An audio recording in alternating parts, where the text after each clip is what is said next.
এই টেলিভিশনে যে ধ্বংসযজ্ঞ আমি দেখলাম, এটা কারোর পক্ষে সহ্য কর না।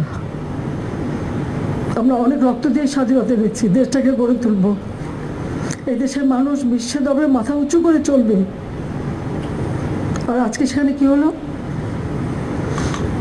আজকে সেই সম্মানটা ধুলায় মিটিয়ে দিল নিজেরা, ক্ষতিকার হলো।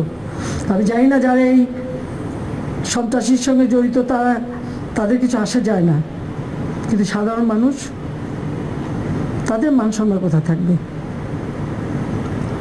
আরও দুঃখের বিষয় হলো, লন্ডন থেকে নির্দেশ দেয় যেখানে যেখানে বাঙালি আছে সেখানে সেখানে আন্দোলন করতে হবে।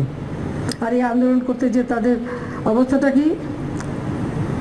লন্ডনে আমাদের আওয়ামী লীগের উপর হামলা করলো, সেখানে পুলিশ এসে ওই বিএনপির 3 নেতাকে গ্রেপ্তার করেছে। ইউএইতে মানে সেখানে তারা মিছিল করতে গেছে, 57 জনকে গ্রেপ্তার করেছে।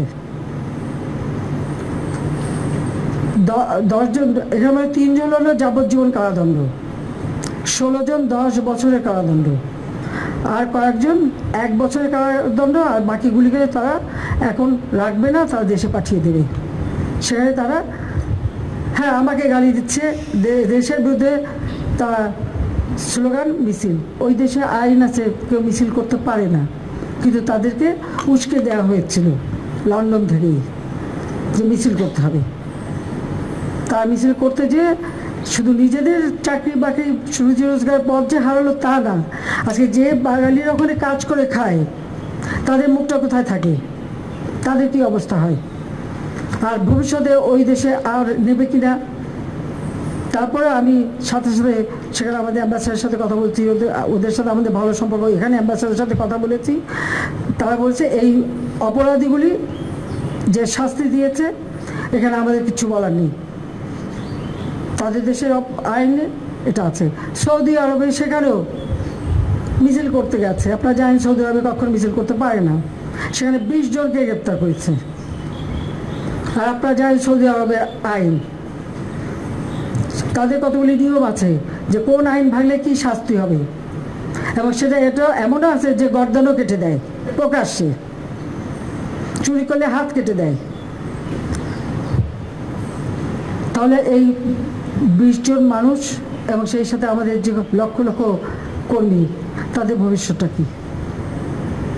আমার সাথে সকলে একটা ভালো বন্ধুত্বপূর্ণ সম্পর্ক আছে বলেই তাদের কাছে আমি সাথে সাথে মেসেজ পাঠিয়েছি এবং দুঃখ প্রকাশ করেছি, এবং এই শাস্তি এটা তাদের আইনে, কাজে আমাদের কিছু বলার নেই। এই বার্তাটা তাদের পৌঁছে দিয়েছি, তাতে অন্তত আমাদের এখন যে 20-22 লাখ মানুষ ওখানে কাজ করে তার জন্য নিরাপদ থাকে, সেইটুকুর জন্য এটুকু আমি করেছি।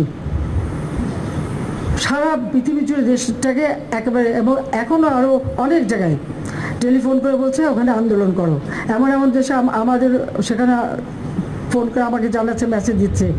তাহলে যেটা করার মানে কি, আমাদের দেশের ভাবমূর্তি শুধু নষ্ট না, যারা করে কাজ করে খাচ্ছে তাদের রুজি রোজগারও তো নষ্ট হয়ে যাবে।